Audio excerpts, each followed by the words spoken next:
Alright. 오늘 계시록 12장을 보겠는데 12장입니다.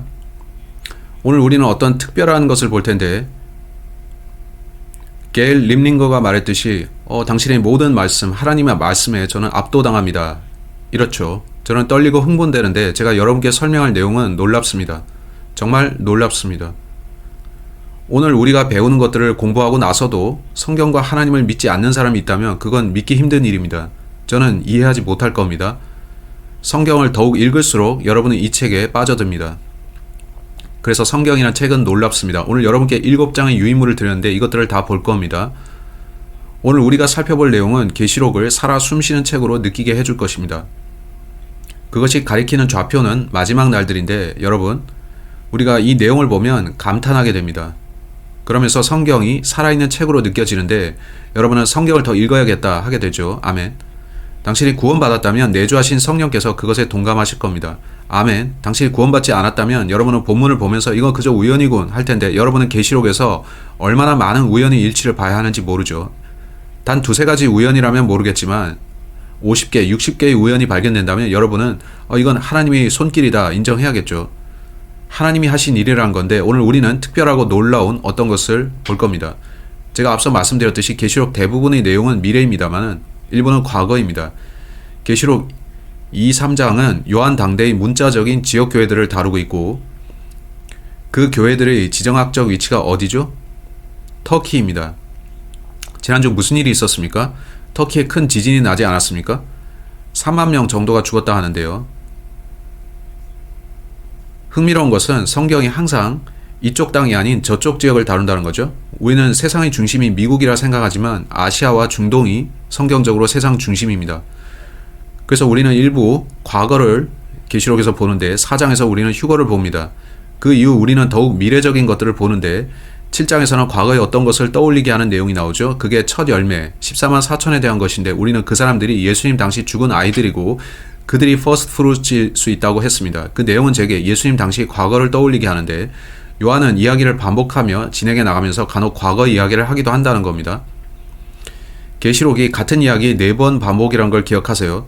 4번 반복해서 기술하는데 같은 이야기를 4번 기록한 사복음서와 같죠. 계시록은 4번 그것을 기술하는데 교회, 휴거, 환란, 아마겟돈, 천년왕국 그런 식의 스토리의 반복이고 되풀이됩니다. 그래서 14만 4천은 과거의 인물들일 수도 있고 그들이 귀환한다는 것이죠. 그것에 대해서 말씀드렸습니다. 계시록 7장은 삽입장 중 하나인데 맥락에서 빠져나와 추가 정보를 제공합니다. 오늘 우리가 볼 계시록 12장에는 최소 2구절이 그렇습니다. 그것들은 부가 정보들을 담고 있는 듯 합니다. 그 내용은 휴거 이전의 상황인 것 같고요. 그 내용은 이미 일어난 일들인 것 같습니다. 따라서 계시록이 우리 눈앞에서 펼쳐지기 시작한 겁니다. 그건 우리가 마지막 때에 아주 가까이 와 있다는 뜻인데 지금 휴거가 일어났습니까? 어떤 이들은 우리가 이미 계시록 시대에 들어와 있다고 하는데 우리가 대환란 중에 있다는 거죠. 저는 그렇게 생각하지 않습니다. 저는 아직 아니라 봅니다. 제가 믿기로 하나님께서는 계시록 12장의 일부 사건들은 휴거 이전에 우리에게 약간 보여주셨습니다. 계시록의 일부 내용이 말이죠. 그건 헤이 준비하고 있어 하는 뜻인데 이제 너는 곧 휴거 될 거야 하는 메시지죠. 우리가 볼 계시록 12장에는 제가 그렇게 믿는 내용이 있습니다. 자, 이 말씀을 드리면서 우리가 볼 계시록 12장에는 아주 이상한 내용이 있습니다. 그건 또한 부가적인 정보일까요? 저자가 휴거 이전의 일들에 대해 뭔가 말하는 것일까요? 14만 4천이 과거에 속한 내용일 수 있듯이 말이죠. 그런 듯 합니다. 계시록 12장 1, 2절은 굉장한 구절입니다.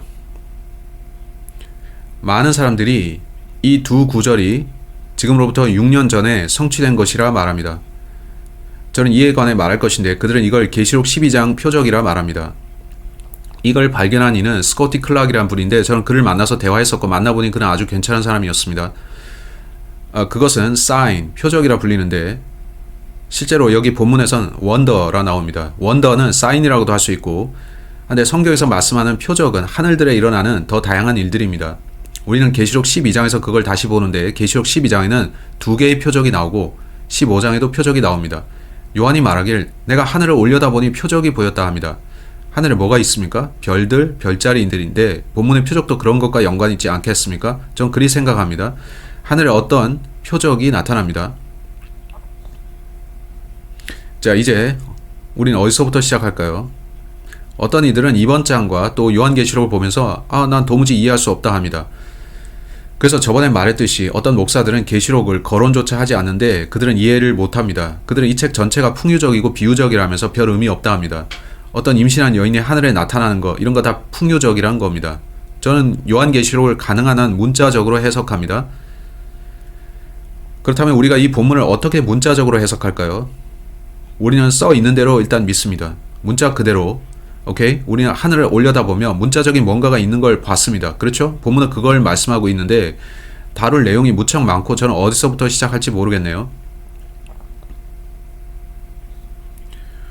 일단 12장 전체를 다 읽어봅시다.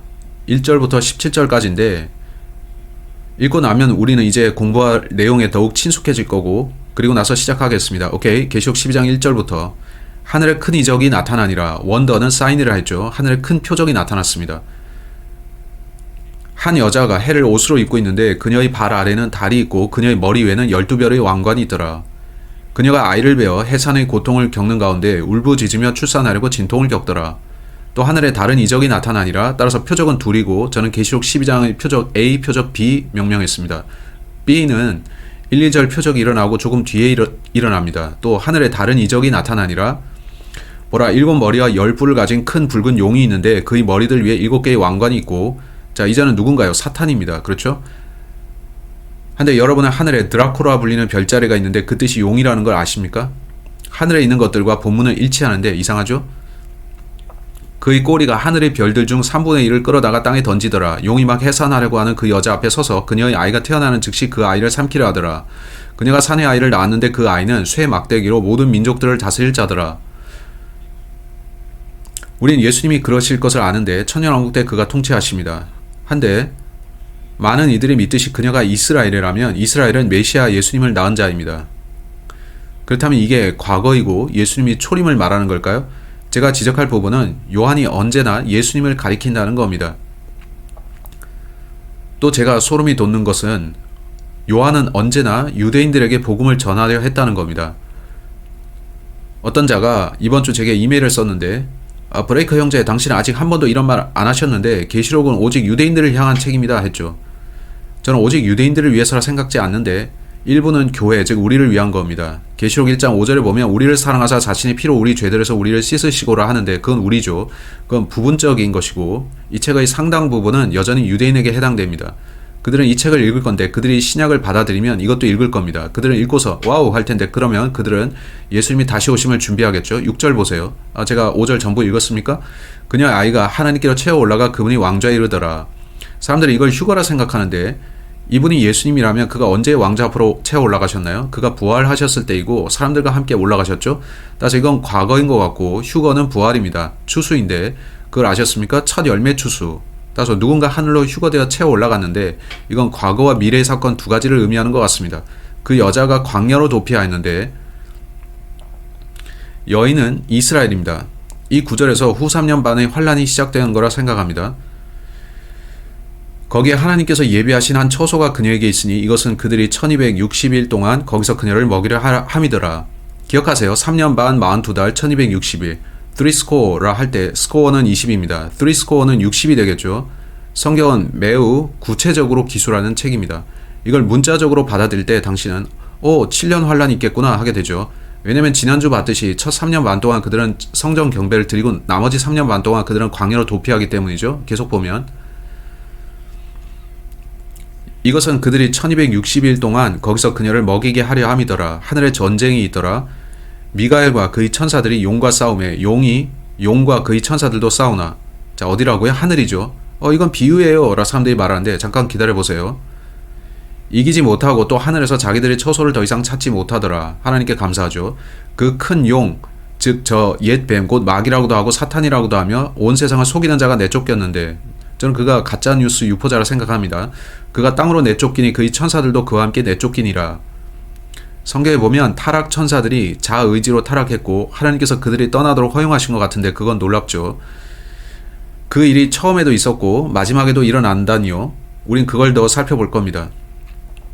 또 내가 들으니 하늘에서 큰 음성이 이르되 이제 구원과 힘과 우리 하나님의 왕국과 그분의 그리스도의 권능이 왔도다. 이는 우리 형제들을 고소하는 자 곧 우리 하나님 앞에서 밤낮으로 그들을 고소하던 자가 쫓겨 내려왔기 때문이라. 예수님이 아마겟돈에 오시고 이제 통치하실 거란 얘기 같죠. 11절을 보면 그들이 어린 양의 피와 자기들의 증언의 말로 그를 이겼으며 그들이 죽기까지 자기 생명을 사랑하지 아니하였도다. 와우, 예수님의 보혈, 그게 중요하죠. 그러므로 하늘들과 그것들 안에 거하는 자들아 너희는 즐거워하라. 그러나 땅과 바다에 거하는 자들에게 화가 있으리로다. 이는 마귀가 자기에게 때가 조금만 남은 줄 알므로 크게 진노하여 너희에게 내려갔기 때문이라 하더라. 흥미롭게도 후 3년 만에 하나님께서는 진노를 땅에 쏟으시고 사탄 또한 자신이 진노를 내뿜는데 하나님은 위에서 사탄은 아래서죠. 성경에는 하나님의 예표와 그분을 대적하는 자의 예표들이 아주 많이 나옵니다. 용이 자기가 땅으로 내쫓긴 것을 보고 사내 아이를 낳은 그 여자를 핍박하더라. 여인이 누구라 했죠? 이스라엘이죠. 유대인을 핍박한 자들이 누가 있죠? 그들을 핍박한 자들이 누구인가요? 그렇다면 히틀러는 훌륭한 크리스찬이었습니까? 아니면 그는 오컬트 집단의 멤버로서 사탄 숭배자였습니까? 네, SS. 여러분은 SS와 히틀러가 오컬트 집단이었던 거 아실 텐데 저는 사탄이 히틀러를 사용해서 유대인들을 홀로코스트 했다고 봅니다. 사내 아이를 낳은 그 여자를 핍박하더라. 사탄은 포기하지 않았습니다. 그는 또다시 유대인들을 핍박합니다. 우리는 현재 그것이 시작되는 걸 보고 있는데 세상 사람들 중 다수가 이스라엘을 대적합니다. 그걸 아셨나요? 그들은 그 땅에 이스라엘이 존재하는 걸 원하지 않습니다. 그 여자가 큰 독수리의 두 날개를 받았으니 이것은 그녀가 광야하고 그녀의 처소로 날아가. 저는 이 표현 좋아합니다. 하나님께서 이스라엘 나라를 그들에게 허락하셨습니까? 성경에서 유대인들이 그 땅에 거하는 것에 대해 하나님께서 그녀의 처소라 표현하신 걸 보는 건 재미있습니다. 내가 그녀의 땅이라 했으므로 그녀는 거기 있을 권리가 있다는 거죠. 오늘날 유엔은 그걸 부정하는데 그렇죠? 그녀가 2000년 동안 쫓겨났다가 돌아왔고 이스라엘은 다시 나라가 됐습니다. 그 여자가 큰 독수리의 두 날개를 받았으니 이것은 그녀가 광야고 그녀의 처소로 날아가 거기서 그 뱀의 얼굴을 피해 한 때와 두 때와 반 때 동안 양육받게 하려 함이더라. 자, 한 때는 1년이죠. 두 때는 2년입니다. 합치면 3년이고 그리고 반 때를 합치면 계산해 봅시다. 그러면 3년 반이죠. 여기서 우리는 후 3년 반을 보는데 유대인들이 예루살렘으로부터 도망치는 일이 있습니다. 그때 적그리스도가 성전에 들어와 앉아서 내가 하나님이다 하게 될 거고요. 그는 예루살렘을 차지하고 유대인들을 몰아내는데 지난주 우리가 봤다시피 그 전에 그들은 성전 경배를 드리고 있었죠. 여기 15절에서 말씀합니다. 뱀이 자기 입에서 여자의 뒤로 물을 홍수같이 내뿜어. 지난주 기억하십니까? 지난주 기억하세요? 전 3년 반에 누가 등장했죠? 두 증인입니다. 그 중에 한 명이 하늘을 닫아 비가 내리지 않게 하는데 3년 반 동안 비가 오지 않고 가뭄이 있습니다. 따라서 이 사건은 환란의 후반부에 있어야 합니다. 갑자기 비가 다시 내리죠. 어떤 식으로 마귀가 비를 사용해서 그 물로 큰 홍수를 일으켜 유대인들을 쓸어버리려 합니다. 홍수를 사용하셨던 분이 누군가요? 하나님이십니다. 그가 홍수로 땅을 멸하셨는데 노아와 그의 가족은 구하셨죠. 마귀는 그것을 모방해서 홍수로 그들을 멸하려 합니다. 성경은 참 재미있는 책입니다. 이건 아이러니한 일인데 이건 공의롭고 시적이죠. 아멘. 그녀를 홍수에 떠내려가게 하려 하였으나 땅이 그 여자를 도우며 자기 입을 벌려 용이 그 입에서 내뿜은 홍수를 삼키니. 혹시 지진을 통해 그렇게 되는 걸까요? 지진이 일어나 땅이 갈라지는 걸까요? 모르지만 지진으로 땅에 크랙이 가면 물이 빠질 수 있겠죠? 용이 여자에게 진노하여 그녀의 씨 중에서 남은 자들 곧 하나님의 명령들을 지키고 예수 그리스도의 증언을 가진 자들과 전쟁을 하려고 가니라. 명령들을 지키는 것은 행위죠. 증언. 이건 믿음 플러스 행위 같은데 환란기 복음이 그렇습니다. 안 그렇습니까? 이것이 계시록 12장인데 이제 성경을 읽은 여러분은 흥미롭다 생각하실 겁니다. 근데 그 의미는 어떻게 될까요? 이제 우리는 벌레가 가득한 깡통을 열 건데 아멘, 그걸 볼 겁니다. 벌레들로 가득한 깡통을 여는 것. 그게 이번 주 설교 제목이었죠. 아멘. 우리가 어디서부터 시작할까요? 1, 2절로 다시 갑시다. 1, 2절부터 시작하겠습니다. 하늘에 큰 이적이 나타나니라. 한 여자가 해를 옷으로 입고 있는데 그녀의 발 아래는 달이 있고 그녀의 머리 위에는 12별의 왕관이 있더라. 그녀가 아이를 베어 해산의 고통을 겪는 가운데 울부짖으며 출산하려고 진통을 겪더라. 이 일은 어디서 일어나고 그는 어디에서 이 표적을 봅니까? 하늘이죠. 그가 하늘을 올려다보니 뭔가가 일어납니다. 그가 보는 하늘 위의 현상이 뭔가요? 밤에 하늘을 보면 뭐가 보입니까? 별들입니다. 그가 본 이것들이 문자적인 별자리와 별들일까요? 성경은 별들과 행성들이 표적들로서 있다고 말씀합니까? 잠시 여러분께 이걸 보여드리겠는데 돌려서 빨리 말씀드리겠습니다. 우리는 역사상 특정 일에 일어났던 어떤 것을 볼 건데 그건 우리가 본문에서 본 그것과 똑같습니다. 그 일은 2017년 9월 23일에 있었는데 우린 그걸 잠시 보겠습니다. 잠시 보충을 설명을 하겠는데 창세기 1장으로 갑시다. 창세기 1장.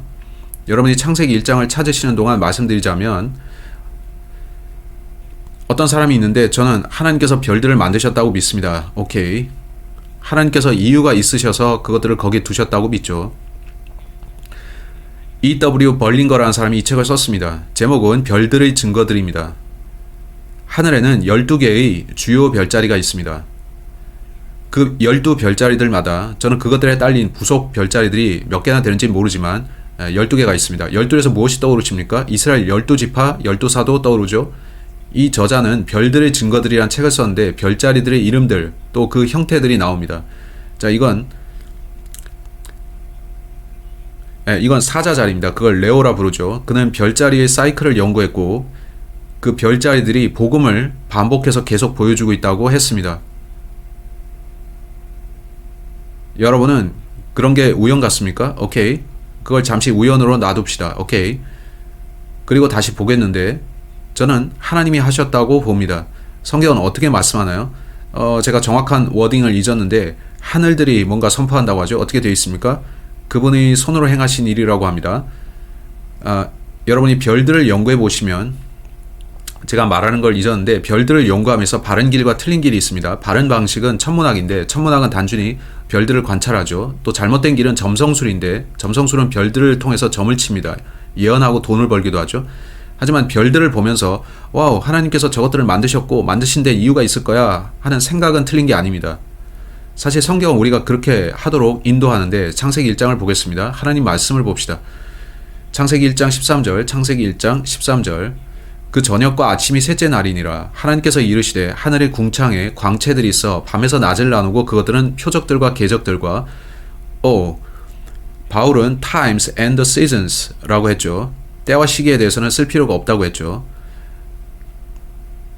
날들과 해들을 나타내라. 그것들은 말 그대로 날과 연도들을 구분합니다. 놀랍지 않습니까? 성경에 따르면 하나님께서는 별들을 표적 삼으십니다. 그거 흥미롭죠. 이제 욥기 38장으로 가서 별들이 우리 별자리들이 성경에 나오나 보죠.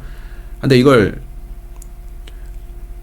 먼저 말씀을 드리자면 고린도전서 1장 22절에서 표적은 누구에게 필요하다고 했습니까? 표적은 유대인들을 위해 있다고 했습니다. 따라서 성경에서 표적은 유대인들을 위한 건데 바울에 따르면 우리에게는 필요 없습니다. 우리는 보지 않고 믿는다고 합니다. 유대인들은 그럴 수 없고 유대인들은 표적이 필요합니다. 모세는 두 표적을 갖고 갔죠. 따라서 제가 이제 어떤 표적에 대해 말씀드린다면 그건 누구를 위한 건가요? 유대인들이죠. 한데 성경을 아는 우리가 표적을 본다면 하나님께서 유대인들을 다시 다루기 시작하셨다는 걸 알겠죠. 구원받은 우리에게 그게 어떤 의미일까요? 우리가 휴거될 때라는 겁니다. 아멘. 소름이 돋으십니까? 제게도 소름이 돋아서 돼지가 이걸 젖인 줄 알고 빨 것 같습니다. 이제는 아닌데 우리는 어제 키우던 돼지를 잡았고 재밌는 일이 많았죠. 그래서 욥기 38장 31, 32절 보세요. 저는 성경에서 하늘들에 대한 구절들을 보여드릴 건데 하나님께서는 목적이 있으셔서 그것들을 거기 두셨습니다. 욥기 38장 31절. 내가 플레이아데스 별무리에 감미로운 영향력을 묶거나 오리온 별자리의 띠들을 풀 수 있느냐. 자, 별자리들이 나오죠. 내가 마자롯을 제때 이끌어낼 수 있느냐, 혹은 악투루스 별을 그것의 아들들과 함께 인도할 수 있느냐. 악투루스는 별자리이고 마자롯도 역시 별자리입니다. 유대인들은 언제나 하늘을 올려다봤는데 사실 그들의 어떤 절기들 중에는 달이 특정 위치에 오기 전에는 그 날을 확정할 수 없는 절기도 있었죠. 유대인들은 언제나 하늘을 바라봤는데 유대인 회당을 잘 보신 분이 있습니까? 저는 현대식 건물은 모르지만 저는 현대식 시나고그는 모르지만 고고학을 저는 좋아해서 그 유대인들이 주후 100에서 200년 사이에 지었던 그 회당들을 발굴했다는 뉴스를 봤습니다. 예수님 이전의 것도 있는데 그 고대 유대인 회당들을 발굴해 보면 그 안에는, 그 건물 안에는 별자리 그림들이 있답니다. 바닥과 또 벽면에 말이죠. 유대인들은 하늘의 표적들을 중요하게 생각했습니다. 하나님께서 별자리들을 통해 그들과 소통하신다고 믿었죠. 그들의 절기들이나 그런 일들을 통해서 말이죠. 여기 한 예가 있는데 흥미롭습니다. 이제 욥기 9장. 저는 하나님께서 하늘들을 만드셨다는 사실을 믿습니다. 또 하나님께서 어떤 일이 있기 전에 미리 알고 계신다고 저는 믿습니다. 그는 그것들을 하늘들에 기록해 두셨습니다. 그것의 한 예를 보여드릴 건데, 여러분은 베들레헴의 별을 아시죠? 예수님이 태어나시기 최소 2년 전에 하늘에 어떤 별이 나타났습니다. 그러니까 현자들이 나타나서 왕이 어디서 태어나시느냐 하고 물었는데, 누구의 왕이죠? 유대인이죠. 심지어 잃어버린 자들, 이방인들도 저건 유대인들을 위한 표적이야 했던 거죠. 유대인이 왕이 어디 계십니까? 전 소름이 돋는데 여러분 어떻습니까? 이거 와우 놀라운데, 보시면 이런 말 하는 사람도 있죠. 점성술을 따르면 안 됩니다. No. 보시면 저는 그걸 악하게 사용하지 않습니다. 단지 성경을 보면서 하나님께서 그걸 하셨다고 하는 겁니다. 제가 볼 때 이건 사악한 게 아닌데, 하나님께서는 별자리들을 설계하셨고 창조자께서는 일들이 일어나기 전에 그것들을 알고 계셨습니다. 만물의 창조 이전에 그는 하늘의 별들을 배치하셨고, 그 때가 되면 모든 사람이 그가 어떻게 미리 아셨지? 하게 되는 건데, 그는 하나님이시니까요. 아멘. 여러분도 소름 돋으시나요? 말씀해 주세요. 이제 alright. 욥기 9장 8절 하나님에 대한 말씀입니다. 그분께서 홀로 하늘들을 펴시고 바다의 파도들을 밟으시며 하늘 위에 물들이 있는 거 아십니까? 계시록에 보면 거기에 유리바다라는 것도 있습니다. 그들이 우주 비행사를 뭐라고 부릅니까? astronaut에서 naut는 항해 용어입니다. 뱃사람을 뜻합니다. 하늘에서 배 모는 사람이죠. 9절 악투루스 별과 오리온 별자리와 플레이아데스 별무리와 남쪽의 방들을 만드시고 알아낼 수 없는 큰 일들을 행하시며 참으로 수도 없이 이적들을 행하시느니라. 자, 우리가 계시록에서 곧 보게 될 것도 이적들 중 하나인 원더입니다. 이사야서 40장으로 갑시다. 오늘 볼 게 많은데 시간이 좀 길어지더라도 감수해 주세요. 볼 게 많습니다. 지금 빙산의 일각을 다룬다는 거 아십니까? 여러분도 성경을 연구해야 됩니다. 아멘. 성경에는 우리가 아직 놓치고 있는 것들이 너무 많습니다. 바울은 우리가 거울을 통해 흐릿하게 그것을 본다고 말하죠. 우리는 전부 선명하게 보지 못하지만 여러분, 우리가 뭔가 본다면 저는 그걸 통해 전체 그림을 더 알고 싶어집니다. 휴거가 더욱 기다려지는데 하나님께서는 영민하셔서 다 아시니까요. 이사야서 40장 25, 26절 거룩하신 분께서 이르시되 그런즉 너희가 나를 누구에 비하겠으며 누구와 동등하다 하겠느냐 하시느니라. 하나님이시죠. 너희 눈을 높이 들어 누가 이것들을 창조하였나 보라. 그분께서 그것들이 군대를 수요대로 이끌어내시고, 자, 하늘의 군대들 곧 별들이죠. 그는 너희 눈을 들라 하시는데 하나님께서 우리에게 별들을 보라 하십니다. 놀랍죠. 자신이 큰 강력으로 그것들 모두를 이름으로 부르시나니 그분은 권능이 강하심으로 그중 하나도 자기 임무를 게을리하지 아니하느니라. 하나님께서는 자신이 만드신 별들의 이름을 주셨습니다. 이제 시편 19편으로 가겠습니다. 여러분은 우리가 별자리에 대해서 공부해야 될 것 같습니까? 그것들에겐 존재의 이유가 있는 것 같죠?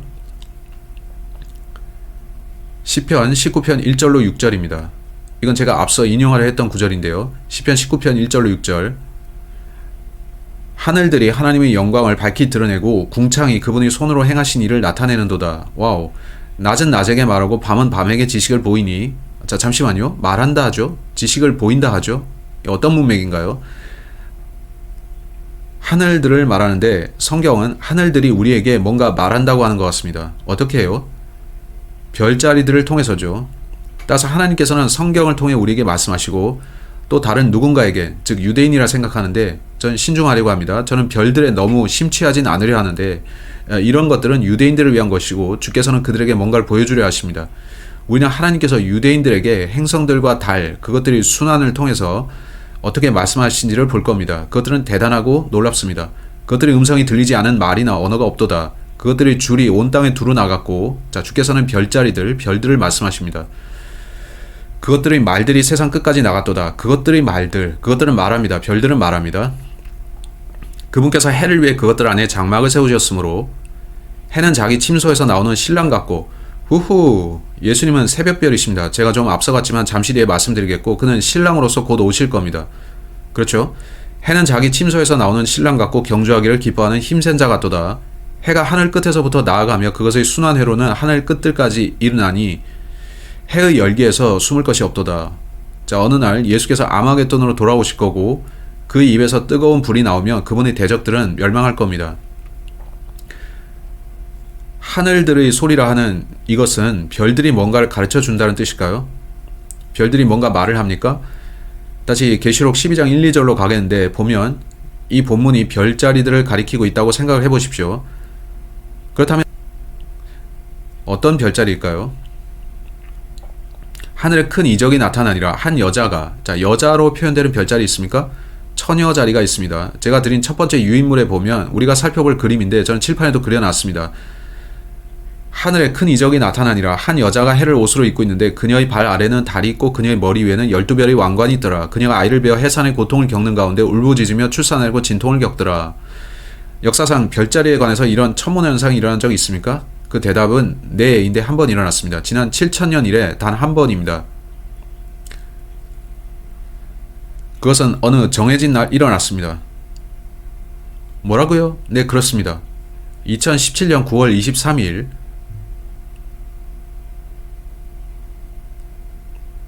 제가 관련한 영상을 올렸었는데 그 조회수가 900만인가 했습니다. 놀랍죠? 많은 사람들이 로버트 브레이커가 점성술에 빠졌다. 그가 이상한 말을 하기 시작했다 하는데 전 그런데 신경 쓰지 않습니다. 이건 성경에 있으니까요. 전 성경에 있는 대로 그 일이 일어난 걸 봅니다.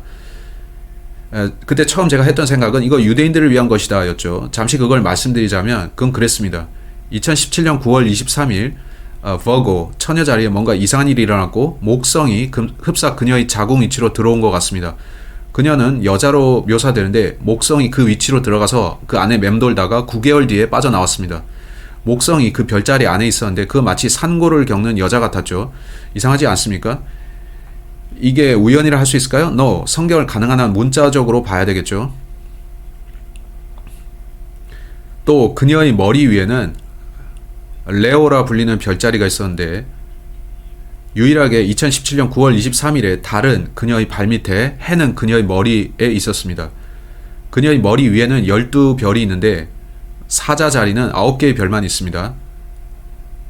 한데 또 어떻게 된지 아십니까? 이건 정말 이상하고 엄청난데 유사 이래 최대의 천문학적 이변이었죠. 혹은 하나님께서 역사의 특정 시기에 오셔서 내가 앞으로 행할 이 일을 보아라 하신 거죠. 그때 갑자기 3개의 행성이 이쪽에 집결했습니다. 그중 하나는 금성이었고 또 하나는 화성이었으며 또 하나는 수성이었죠. 그러면 어떻게 됩니까? 합쳐서 12별들이 그녀의 머리 쪽에 있게 됐습니다. 12별입니다. 아직도 소름이 안 돋으십니까? 근데 여러분이 이 이야기를 사람들에게 하면 그들은 그건 진짜가 아니야 할 거고 그건 사람들이 성경을 공부하지 않아서입니다. 목사들은 계시록을 설교하지 않으려 하는데 저는 이해하지 못하겠어요 하죠. 저는 이런 걸 보면서 하나님이 하신 일이에요 하는데 정말 그렇습니다. 하나님께서 계시하시는 건데 여기 제가 나눠드린 유인물에 더 잘 나온 그림이 있고 여러분 그 현상을 보실 수 있습니다. 7천년 역사에서 유일하게 이때 이렇게 됐습니다. 자, 이걸 스텔라리움 소프트웨어라고 합니다. 이걸로 전체 역사 기간 동안에 별자리 변화를 검색할 수 있는데 이런 일은 2번 다시 없었습니다. 사실 이건 예루살렘에서 올려다본 관점인데 거기서 제일 잘 볼 수 있었죠. 인류 역사 7천년간 이런 일은 다시 없을 겁니다. 그렇다면 하나님께서 요한에게 그걸 기록하라 하신 걸까요? 표적들은 어떤 날들을 위해 준비되었고 하나님께서는 그 특정 날에 우리로 보게 하신 걸까요? 역사적으로 사람들은 항상 별들을 봐왔습니다. 일식이 일어나면 사람들은 뭔가 불길한데 했고 그들은 하나님께서 별들을 사용하신 거 알았습니다. 말씀드렸다시피 저는 그런데 너무 집중하지는 않습니다. 그렇더라도 이런 일이 역사적으로 단 한 번 일어났던 건 놀랍죠. 그 날이 2017년 9월 23일이었습니다. 고린도전서 1장 22절에서 표적들은 유대인들을 위해서 있다고 말씀하는 걸 기억하세요. 이 표적들이 의미하는 건 뭘까요? 제가 예전에 올렸던 2017년 9월 23일에 관련된 영상을 제가 다시 봤는데 저는 계시록 12장의 표적이란 제목의 다른 영상도 올렸었습니다. 그 제목은 계시록 12장 표적의 재발견이었고요. 저는 그것들을 다시 봤는데 보니까 저는 그때 이것들이 무엇이든 간에 유대인들을 위한 것이다 라 했었죠. 그래서 제가 맞았던 거죠. 맞춘 게 참 기분 좋네요. 하지만 성경이 맞기에 저도 맞은 거죠. 아멘. 따라서 2017년 9월 23일 대부분의 소위 기독교인들은 뭐야 아무 일도 안 일어났잖아 했는데 그들은 눈 멀었습니까? 트럼프란 자가 등장했습니다. 그가 대통령이 됐죠. 2017년 12월 6일에는 무슨 일이 있었는지 아십니까? 그 하늘의 표적에서 2달이 지나서 트럼프 대통령은 이제는 텔아비브가 아니라 예루살렘이 이스라엘 수도임을 선포했습니다. 아직 소름이 안 돋으셨습니까? 저는 돋습니다. 지난 2000년 동안 유대인들에게서 이게 가장 큰 사건이었죠. 그들이 본토로 돌아왔지만 이 남자가 등장해서 이곳이 당신들의 수도다라 말하기 전까지 그들에게는 정식 수도가 없었습니다. 공교롭게도 그 일은 이 징조가 있고 2달 뒤에 있었습니다. 이게 아무 의미도 없다고 말하려 합니까? 아니면 하나님께서 유대인들에게 표적을 먼저 주시면서 이런 일들이 일어나는 걸 너희가 보면 너희의 때가 다시 오는 걸 알아라 하시는 걸까요? 호세아서 6장 12절에 보면 유대인들에게 이틀 뒤 셋째 날 그렇게 언급되는데 베드로후서 3장 8절에서 하루가 1000년, 1000년이 하루이므로 2000년이 지나면 하나님께서 다시 유대인들을 다루신다는 거고 지금 모든 게 성경이 말씀한 대로 이루어지고 있습니다. 이제 제가 나눠드린 두 번째 유인물 보시겠는데 둘째 장요. 계시록 12장 1, 2절의 표적은 2017년 9월 23일에 일어났고 저는 그게 사실이라고 봅니다. 표적은 유대인들을 위한 것이기에 우리는 질문을 해봐야 합니다. 그 시기에 유대 국가에 큰 사건이 있었습니까? 기억하실 거는 계시록 12장이 큰 이적이라 한다는 거죠. 주가 선포하신 그것은 Great Wonder, 대단합니다. 이제 다음 대통령이 나와서 그건 잘못됐어 하면서 되돌리려 하는데 그렇죠? 어쨌든 그런 일은 일어났습니다. 2017년 12월 6일 도널드 J. 트럼프 대통령은 텔아비브가 아니라 예루살렘이 이스라엘 수도라고 선포했습니다. 여러분은 이런 것들을 다 우연이라 생각합니까? 사람들은 이거 우연이고 성경과는 상관없어 하는데 그런 당신들도 하나님 앞에서 무릎 꿇고 성경이 진리이며 예수님이 하나님이라 시인해야 되는 때는 올 겁니다. 오케이? 우리는 그들이 우연이라 부르지만 필연인 어떤 것들을 계속 보겠습니다. 도널드 J. 트럼프는 텔아비브 대신 예루살렘이 그들의 수도라 인정했죠. 자, 이 일로 인해 트럼프는 이스라엘에서 최고의 인물이 되었는데 여러분은 이스라엘 사람들이 트럼프 좋아하는 거 아시나요? 유대인들은 고대의 코레스 왕과 트럼프를 나란히 묘사한 동전을 주조했습니다. 이게 그 동전인데 코레스와 트럼프가 같이 있죠. 그들은 트럼프를 두 번째 코레스라 불렀는데 이게 왜 중요한가요? 여러분 제게 소름이 돋는 걸 멈출 수가 없는데 코레스 왕은 유대인들을 위해 칙령을 내려서 성전을 다시 짓게 해준 사람입니다. 그건 역대기 36장 22, 23절에 나옵니다. 하나님께서 유대인들이 앞으로 수년 내에 성전을 재건할 것이라고 우리에게 미리 알려주신 거 아닐까요? 하나님께서 트럼프를 통해 그 일이 시작되게 하신 걸까요? 트럼프가 그 인물이 될까요? 하나님께서 코레스를 사용하셨듯이 트럼프도 사용하시는 걸까요? 그거 우연이고 그런 거 아닙니다. 그렇습니까? 2017년 9월 23일에 휴거는 없었죠. 저희는 그렇게 되기를 바랬는데 아이가 채워 올라가는 것에 대해서 우리는 저건 교회일지 몰라 했고 하지만 기억해야 될 것은 표적들은 유대인들을 위해 있다는 것입니다. 하나님께서는 유대인들에게 뭔가를 말씀하신 거고 그 대상은 유대인이었습니다. 이 표적을 통해 하나님께서는 그들에게 대환란 즉 다니엘의 마지막 한 일회가 아주 가깝다 경고하신 거겠죠. 그런 의미일 수 있겠죠. 이제 유인물 셋째 장 보세요. 오케이, 셋째 장 보시면 또 우연이 나옵니다. 사람들이 다 우연이라고 말하는데 저는 지쳤습니다. 저는 그걸 진리라고 부르겠습니다. 유인물 셋째 장 저는 여기다 써놨습니다. 어떤 랍비가 있었습니다. 그는 1140년에서 1217년까지 살았습니다. 그 이름은 랍비 유다 벤 사무엘이었는데 그때는 중세가 한창인 때였고 그는 성경 연구가였습니다. 그는 자신이 메시아가 오실 때를 알아냈다 말했죠. 유대인들은 예수님을 메시아로 인정하지 않은 거 아실 텐데요. 그들은 아직 다른 메시아를 기다리고 있고 예수님을 메시아로 받아들이지 않습니다. 따라서 1200년대까지 살았던 이 사람은 내가 발견한 것 같은데 10번의 희년이 있고 나면 메시아가 오실 거다 했죠. 자, 희년은 뭔가요? 하나님께서는 숫자 7을 쓰시는데 그렇죠. 한 주에는 7일이 있는데 하나님께서는 쉬미타 사이클을 말씀하셨고 우리가 잠시 보겠지만 매 7년마다 하나님께서 뭔가를 행하시죠. 또 희년이 있는데 그건 7 곱하기 7, 49년이 지나서 50번째 해가 되면 그걸 주빌리라 부르고 주님께서 뭔가 행하십니다. 자, 이 사람은 말하기를 그 첫 번째 기점이 되는 희년은 1517년이고 거기서부터 10번의 희년을 세면 메시아가 드러날 것이라 합니다. 1517년부터 10번째 희년이면 뭐가 나오죠? 성경을 연구하던 유대인 랍비가 2017년에 뭔가 일어날 거라 예고한 겁니까? 여러분이 유대인으로서 이 사람의 말을 읽었고 그 해에 예루살렘 밤하늘의 별들을 올려다 봤다면 거기 보여지는 것들에 주의하지 않겠습니까? 그들이 그렇게 했을 것 같나요?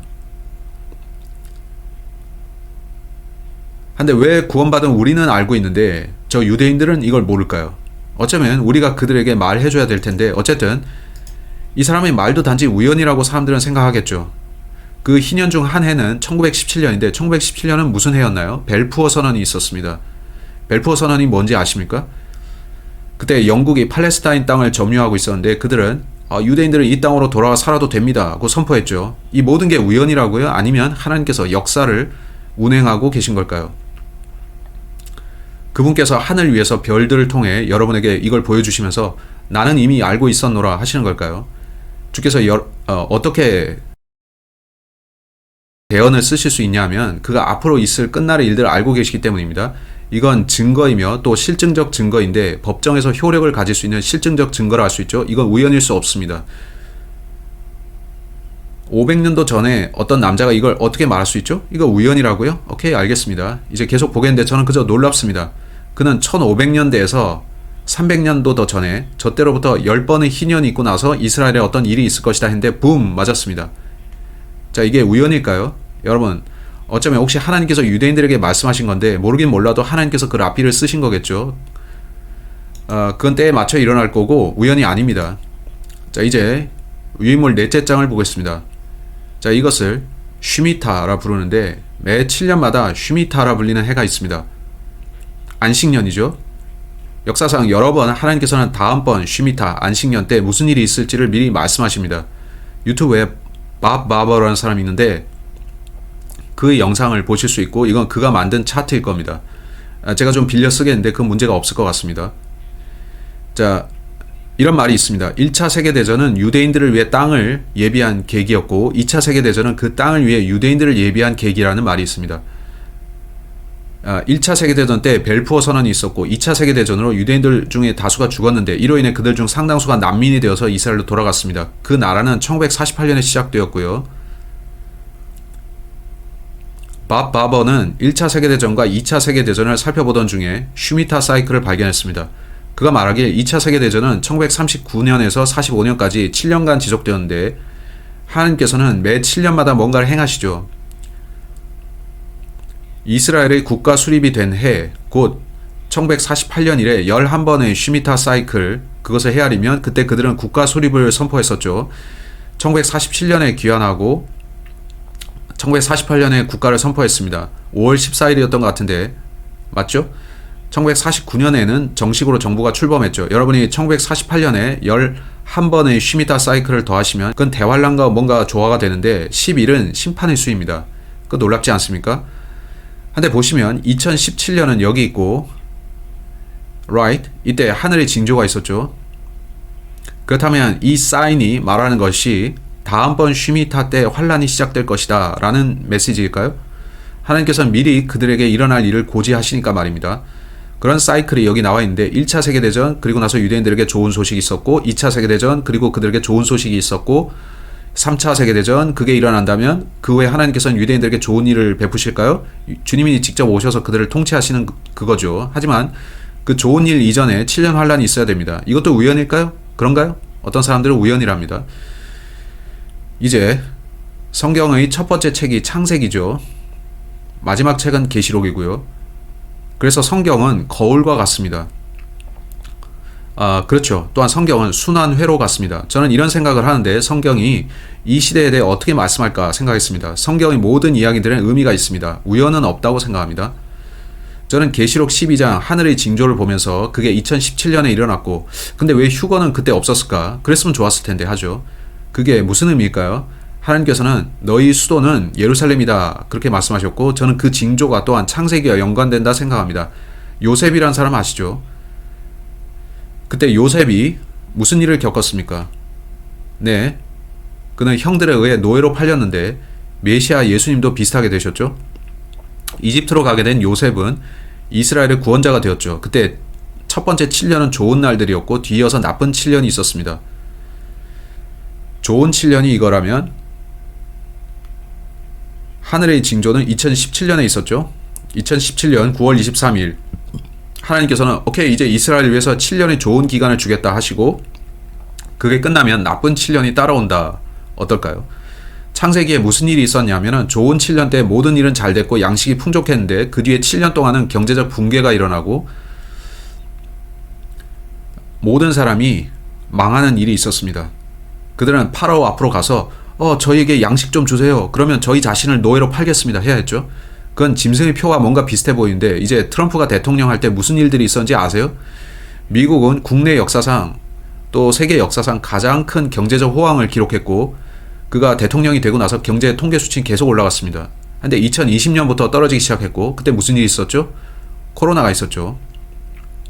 그것이 시작되었는데 그 코비드가 그것에 악한 머리를 쳐들었죠. 일들이 잘 되어가자 마귀가 No 거기서 멈춰 한 것 같은데 그가 멈추려 한 것 같죠.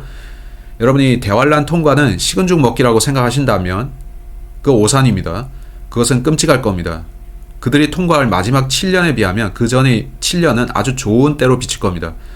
따라서 그럴 수 있을까요? 저는 단언하는 게 아니라 묻는 겁니다. 계시록 12장 하늘의 징조가 유대인들에게 헤이 너희는 창세기의 7년 이야기 기억하니?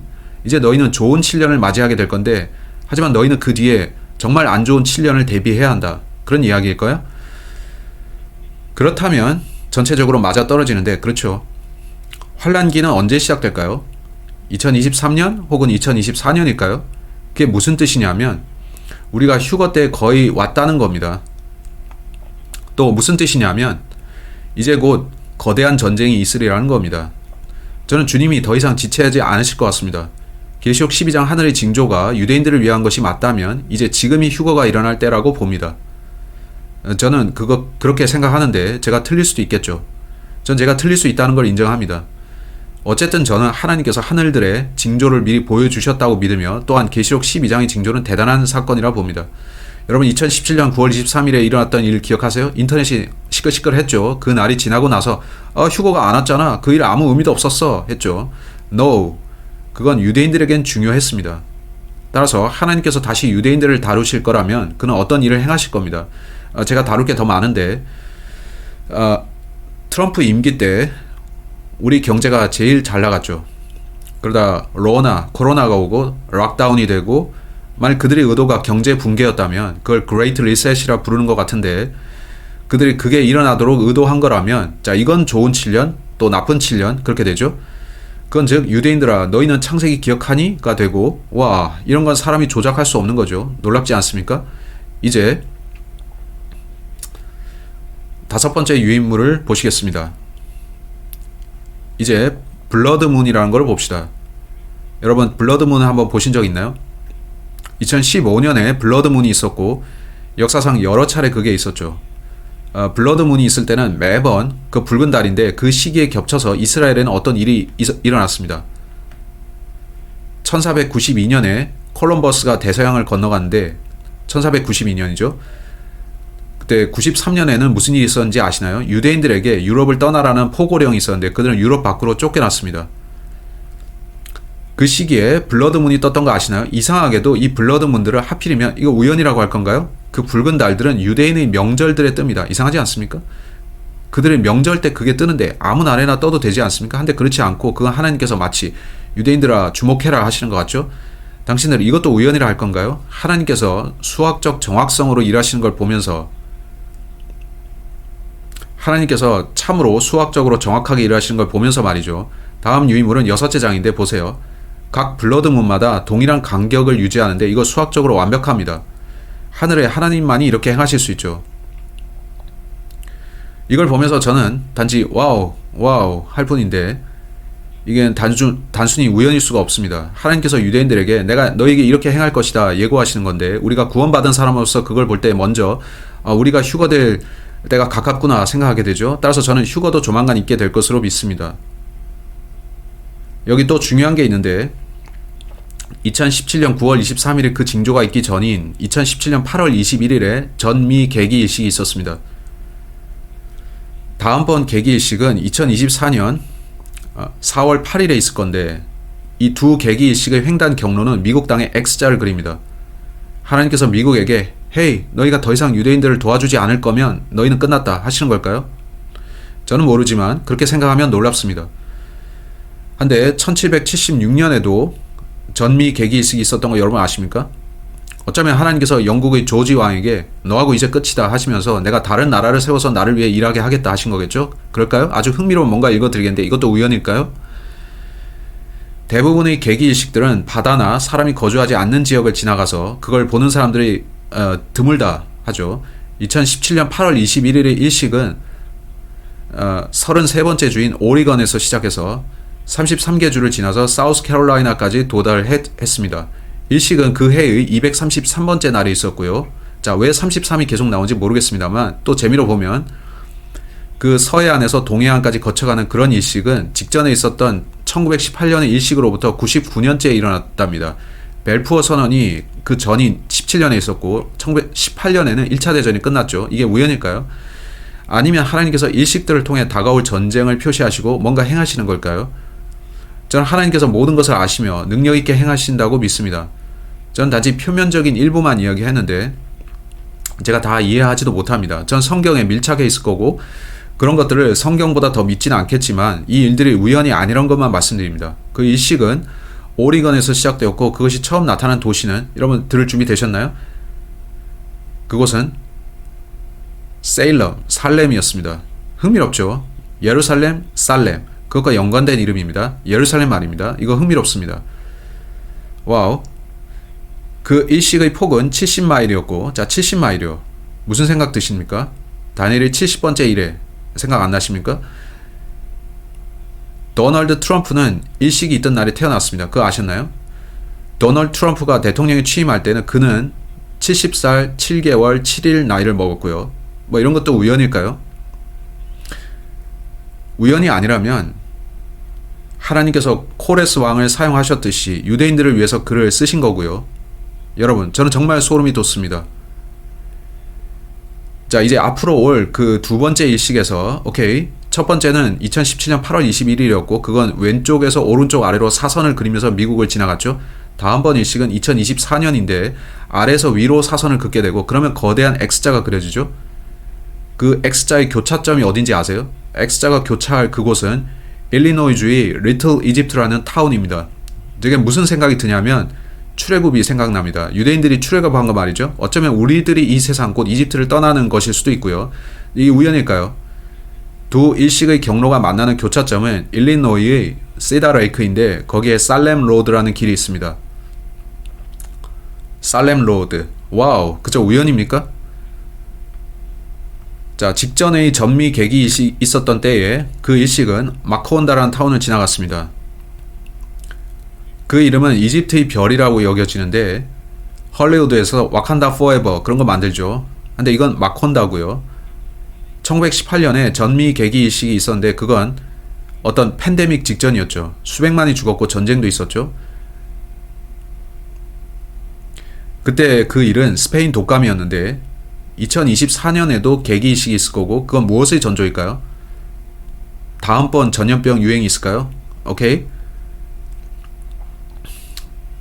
alright. 하나님이 실존하시고 또 성경이 참이라는 것에 대해서 여러분 아시겠나요? 그러셨길 바랍니다. 하나님께서는 별들을 통해 자신의 일들을 보여주신다는 걸 말합니다. 우리는 레드문 뭐 이런 걸 봤는데 유인물 6째 장으로 갑시다. 자, 여기에 레드문들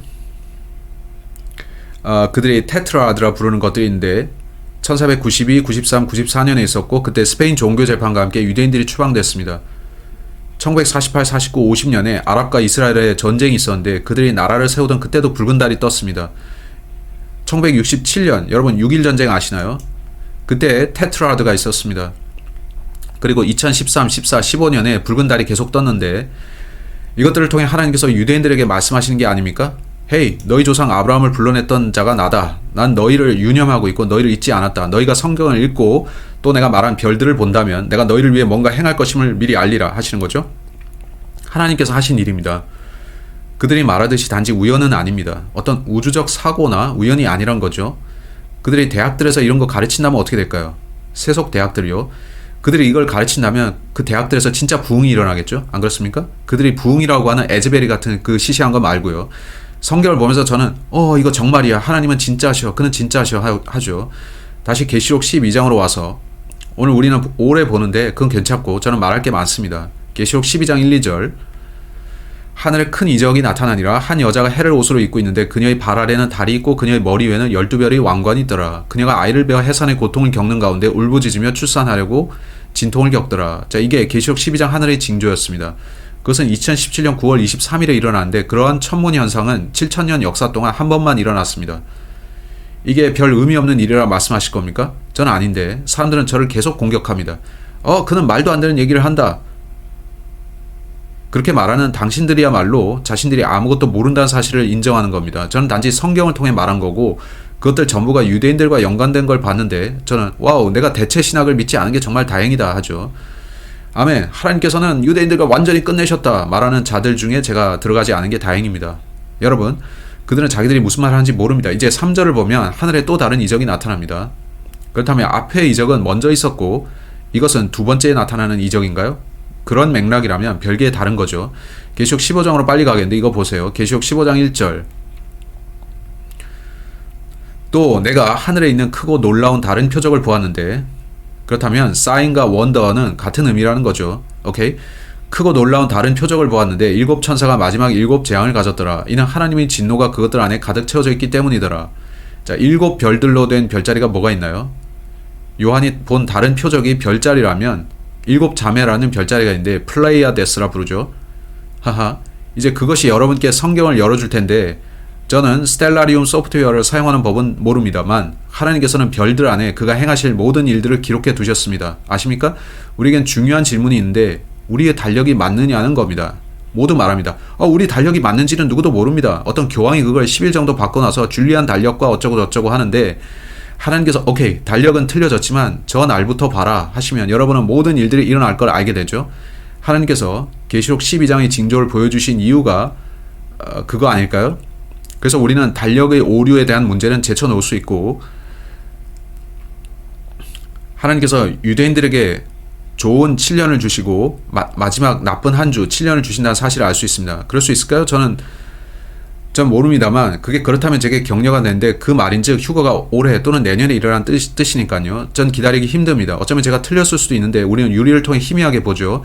제가 아는 것은 하나님께서 유대인들을 위해 이 이적을 보이셨다는 거고 남은 기간은 그리 길지 않을 거라는 겁니다. 그렇죠. 그렇게 많이 남지 않았습니다. 이제 계시록 12장 3절 또 하늘에 다른 이적이 나타나니라. 보라, 일곱 머리와 열 뿔을 가진 큰 붉은 용이 있는데 그의 머리들 위에 일곱 개의 왕관이 있고, 자, 일곱째 장 보세요. 하늘에 이에 해당하는 별자리 있습니까?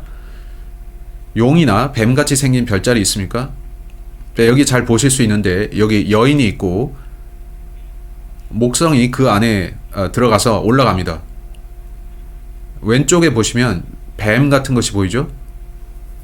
그 뱀은 입을 벌리고 있는 형상입니다. 산의 아이가 올라가는데 뱀이 입 벌리고 따라가는 것 같습니다.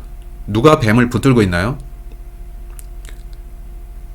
이 자가 누구인가요? 미가엘입니다.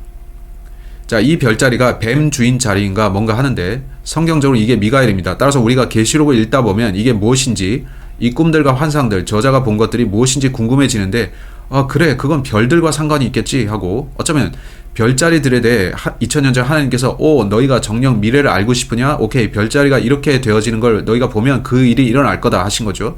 자, 이제 모든 게 맞아 들어갑니다. 그렇죠? 하나님께서는 우리에게 계시책을 주셨고 또한 별들을 통해 그 일이 일어날 때를 알게 하셨습니다. 그거 믿기 힘들어요, 브레이커 형제. 그렇습니까? 예수님이 태어나실 무렵에 현자들이 왔을 때에도 그들은 그랬을 겁니다. 헤이, 유대인의 왕이 어디 계신가? 우리가 그의 별을 보고 왔노라. 별이라고요? 그거 아주 멀리 있는 건데? 제 말은 사람들이 어쨌든 부정한다는 겁니다. 자, 이렇게 용 혹은 뱀자리가 있는데 혹자가 구글 스카이에서 이 부분을 확대했고 그들은 뭔가를 덮고 있는 작고 검은 물체를 찾았습니다. 박스를 찾았습니다. 그 사진을 확대했는데 덮여 있는 게 뭔가요? 어떤 이유로 그들은 덮여 있는 그걸 보여주지 않습니다. 그게 뭐처럼 보이냐면 마치 돼지 코처럼 보이는데 그건 사실 용의 코일 수 있습니다. 그 밑에는 별무리가 있는데 그 웃는 얼굴처럼 보이기도 하고요. 저는 그들보다 더 똑똑한 사람은 아니라서 이걸 다 해석할 수는 없지만 저는 별들이 이렇게 정렬한 것이 어떤 일이 일어나는 것과 상관이 있는 것을 압니다. 우리가 그때에 있다고 믿는데 우리가 3차 세계대전에 아주 가까이 있으며 휴거에도 아주 가까이 있고 환란기 곧 다니엘의 70제 이래야 가까이 와 있다 봅니다. 저는 하나님께서 유대인들과 끝내신 적 없다고 생각합니다. 주님은 그들을 다시 다루실 겁니다. 적그리스도가 곧 세상에 등장할 것이라고 봅니다. 우리의 복된 소망은 뭔가요? 예수님이 속히 오시는 겁니다. 이제 계시록 3장, 12장입니다. 또 하늘에 다른 이적이 나타나니라. 보라, 일곱 머리와 열 뿔을 가진 큰 붉은 용이 있는데 그의 머리들 위에 일곱 개의 왕관이 있고, 자, 이걸 다 다룰 시간 없지만 기억하세요. 계시록은 일곱 왕 그런 거에 대해 말씀하는데 본문은 그것과 관련이 있죠. 본문은 흥미로운데 예수께서 여기 계실 때 베드로에게 네가 하늘에서 묶으면 땅에서도 묶이고 하늘에서 풀면 땅에서도 풀릴 것이다 말씀하셨죠. 저는 그게 잘 이해가 가지 않는데 여러분요, 그 말씀은 저 위의 것과 이 아래의 것이 서로 상응한다는 것 같죠. 어떻게 그런지는 모르지만 프리메이슨도 이렇게 말합니다. As above, so below. 위에서와 같이 아래서도. 어쩌면 마귀가 그들에게 이런 것에 대한 인사이트, 통찰력을 준 것 같죠. 저는 그들의 지식은 필요 없습니다. 저는 성경을 더 원합니다. 제 말 뜻 아시죠? 어쨌든 뭔가가 있습니다. 여러분은 기자의 대피라미드 아시나요? 거기에 세 피라미드가 있는데 스핑크스 알아보셨나요? 거기서 밤하늘을 올려다보면 스핑크스가 레오 자리와 일렬로 섭니다. 레오가 뭐냐면 큰 사자고요. 네, 스핑크스는 아마 사자를 표현한 거라는 얘기를 들어보셨나요? 그 얼굴 깎아내고 사람 얼굴을 붙인 거죠. 그 전체의 형상은 사자 같습니다. 세 개의 피라미드는 오리온의 허리띠, 혹은 그런 별자리와 일렬을 이루고요. 여러분이 보는 것은 여기 아래에 있는 그 구조물들을 지은 자들은 저 위 것들과 상응하게 만들었다는 겁니다. 마치 저 위에서 뭔가가 내려온 것 같은데 사람들에게 그들을 숭배하라고 한 것 같죠? 타락 천사들이 있었죠? 성경에서 천사들은 별들입니다. 자, 이거를 연결시키면 제게 계속 소름이 돋는데 여러분, 성경은 대단한 책입니다. 안 그렇습니까? 우린 이걸 보면서 성경이 참되다는 것을 압니다. 이제 4절. 그의 꼬리가 하늘의 별들 중 3분의 1을 끌어다가 땅에 던지니라. 용이 막 해산하려고 하는 그 여자 앞에 서서 그녀의 아이가 태어나는 즉시 그 아이를 삼키려 하더라. 자, 실제 별들이 떨어지는 건가요? 아니면 더 많은 천사들이 사탄과 함께 떨어지는 건가요? 이 땅에 타락 천사들이 다시 등장할까요? 그러면 어떻게 될까요? 네피림이 다시 등장할 수 있는데, 그렇죠. 그럼 모르겠습니다. 땅에 던지더라. 용이 막 해산하려고 하는 그 여자 앞에 서서 그녀의 아이가 태어난 즉시 그 아이를 삼키려 하더라. 자, 우리가 뭘 보는가 하면 뱀처럼 생긴 별자리가 있고, 마귀, 그는 용이라 불리며 뱀이라고도 불리죠. 목성이 위로 올라가기 시작하면 마치 목성을, 자, 이건 녹색으로 표시했었는데, 네, 붉은 용이 여기 있습니다. 그 용이 올라가는 별을 삼키려고 쫓아갑니다. 보면 어떤 식으로 별들과 상관이 있습니다. 계속 보시면 그녀가 사내 아이를 낳았는데 그 아이는 쇠 막대기로 모든 민족들을 다스릴 자더라. 그녀의 아이가 하나님께로 채워 올라가 그분의 왕좌에 이르더라. 채워 올라가는데 이건 휴거의 모형이죠. 이 존재가 예수님과 함께 올라갈 우리를 나타낼까요? 기억하실 것은 14만 4천은 첫 열매들이고 그들의 존재는 주님이 부활 장면을 우리를 데려간다는 거죠. 휴거 때 그리스도 안에서 죽은 자들이 부활하는데 그건 우리를 예수님이 부활 장면으로 이끌죠. 그렇다면 본문은 휴거가 아주 가깝다는 걸 말씀하나요? 우리가 채워 올라갈 거란 얘기죠? 그러길 바랍니다. 그 여자가 광야로 도피하였는데 거기에 하나님께서 예비하신 한 처소가 그녀에게 있으니, 자, 따라서 사내 아이는 예수님과 함께 있게 되고 그리스도의 몸을 입는데 우리는 그분의 몸이고 그분은 머리이죠. 우리가 몸입니다. 머리만 있고 몸이 없으면 어떻게 되죠? 그러면 머리는 노래 부르겠죠. 내게는 몸이 없네. 그렇죠. 그 둘은 연합되어야 합니다. 그 여자가 광야로 도피하였는데 거기에 하나님께서 예비하신 처소가 그녀에게 있으니 이것은 그들이 1260일 동안 거기서 그녀를 먹이게 하려 함이더라. 여인은 여전히 땅에 남는데 올라가지 않습니다. 여인이 누구죠? 이스라엘입니다. 우리가 지난 장에서 지난 시간 봤지만 그녀는 전 3년 반 동안 성전에 경배드립니다. 누가 그들에게 성전을 짓게 해준 거죠? 코레스 왕이었습니다. 누가 두 번째로 그들에게 성전을 짓게 허락해 줄까요? 트럼프일까요? 트럼프가 다시 권좌에 오를지 저는 궁금합니다. 라스 트럼프? 마지막 나팔 소리? 휴거 말입니다. 하하. 어떤 재판이 진행 중인데 연방 대법원에서 심리하고 있죠. 트럼프 측이 선거와 관련해서 소송을 걸어놨습니다. 대법원이 혹시 그래 그거 시정해야 된다 하면 어떻게 되죠? 전 모릅니다만 그렇게 되면 대단하겠죠. 제가 믿기로 하나님께서는 유대인들을 위해 트럼프를 사용하셨습니다. 그는 주님께 사용되었는데, 자, 이쪽에다가 코레스 쓰는 거 잊었군요. 저는 하나님께서 자신이 원하시는 대로 일하시는 걸 보는데 그는 전지전능하시고 일이 있기 전에 별들 안에 그걸 표시하고 기록하셨습니다. 자, 우린 끝난 게 아닙니다. 계속 볼 겁니다. 더 말씀드릴 게 있고 계속 하겠습니다. 조금 더 걸릴 겁니다. 이제 6절이죠. 그 여자가 광야로 도피하였는데 거기에 하나님께서 예비하신 한 처소가 그녀에게 있으니 이것은 그들이 1260일 동안 거기서 그녀를 먹이게 하려 함이더라. 그것은 이때 있을 일입니다. 따라서 이번 장은 휴거에 조금 앞서 시작되었다가 환란 속으로 들어가는 겁니다. 또다시 이야기가 반복되는데 제가 말했던 대로입니다. 더 보겠습니다. 후 3년 반 때 유대인들은 도망칩니다. 그들은 페트라라 불리는 곳으로 갈 건데, 여러분 요르단에 있는 페트라 아십니까? 그곳은 어떤 홍수가 일어날 것과 상관이 있는데 잊어버릴까 해서 지금 말씀드리겠습니다. 지금이 나을 것 같은데 넘어가면 잊어버릴 겁니다. 근데 기억하십니까? 2017년 9월 23일, 여러분 그때 미국의 대서양 연안에 무슨 일이 있었는지 아십니까? 두 개의 허리케인이 있었습니다. 하나는 메리 혹은 마리아로 불렸고 또 하나는 요셉이었습니다. 허허, 또 우연이네요. 우리가 뭘 떠올립니까? 예수라 불린 아기죠. 자, 사내 아이. 단지 우연이고 이거 살펴볼 게 없다고요? 여러분, 총알탄 사나이 그런 영화 아시죠? 그 웃기는 영화인데 경찰관인 남자가 폭죽 공장 앞에 서 있는 장면이 나옵니다. 차량 한 대가 들어가고 나서 폭발이 일어나 폭죽이 사방으로 터지는데 경찰관은 여기 아무 일도 없어요. 여기 아무 일도 없어요. 해산하세요 하죠. 사람들은 오 하고 아름다운 광경을 보고 있는데 말이죠. 제 기분이 그렇습니다. 그들은 이거 아무 일도 아니니까 관심 갖지 마세요 하지만 성경 전체가 여러분 뒤에서 열리고 있는데 적어도 제게 있어서 이거는 놀랍습니다. 제가 있기 전에 말씀드리고자 하는 것은 마귀가 홍수를 사용해서 이스라엘인들을 멸하려 한다는 것입니다. 후 3년 반 때 유대인들을 멸하려 한다는 거죠. 요르단에는 페트라라는 곳이 있는데 거대한 골짜기로 형성된 도시입니다. 저는 거기 가보진 못했지만 제 친구들이 가봤는데 지난 20에서 30, 40년 동안 많은 크리스찬들이 그곳의 바위들 틈에 성경을 숨겨놨습니다. 그들은 유대인들이 장차 그곳에 도망쳐 와서 보호받을 것이라 믿었는데 보시면 그곳은 천혜의 바위 요새처럼 되어 있죠. 그 고대 도시를 나바테아 왕국인지 누군가 건설했는데 그 당시에는 거기 물이 별로 없었습니다. 그래서 그들은 말 그대로 바위들 안에 굴을 파서 작은 물 웅덩이들을 만들어 놨는데요. 그것들을 저지대의 물통들까지 수로로 연결해 놨고 그렇게 물을 확보했죠.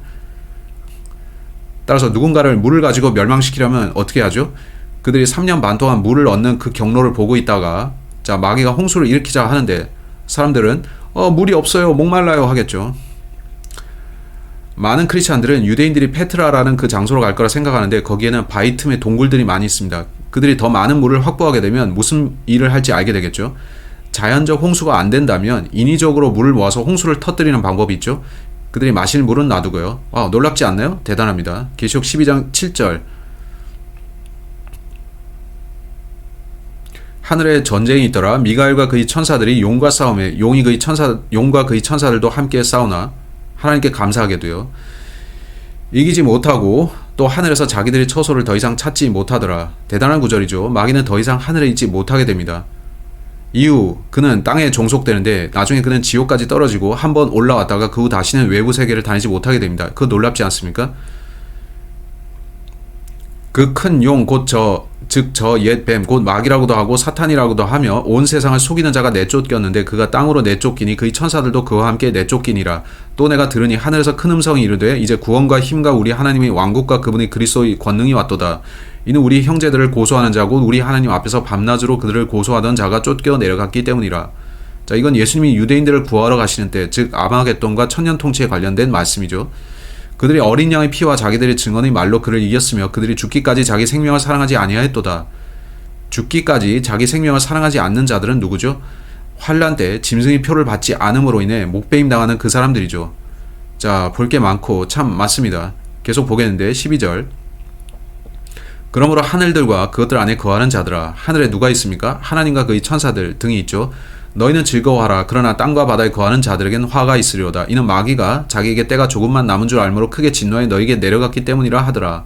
언제 이 일이 있을 거라 생각합니까? 기억하실 것은 전 3년 반에 적그리스도는 그냥 인간입니다. 그러다 암살당하는데 다음 주 13장에서 우리가 그걸 볼 겁니다. 그때 마귀가 그에게 육화되고 3년 반 동안 그 남자 안에 있게 됩니다. 여러분은 각 구절들을 보면서 어디에 적용되는지 아시겠나요? 저는 알 것 같습니다. 또 보면 13절. 용이 자기가 땅으로 내쫓긴 것을 보고 산에 아이를 낳은 그 여자를 핍박하더라.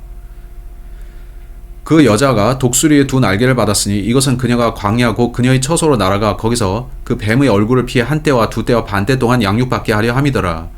이걸 자세히 볼 시간은 없는데 신명기 32장 8절로 12절에 보시면 지금 보시죠.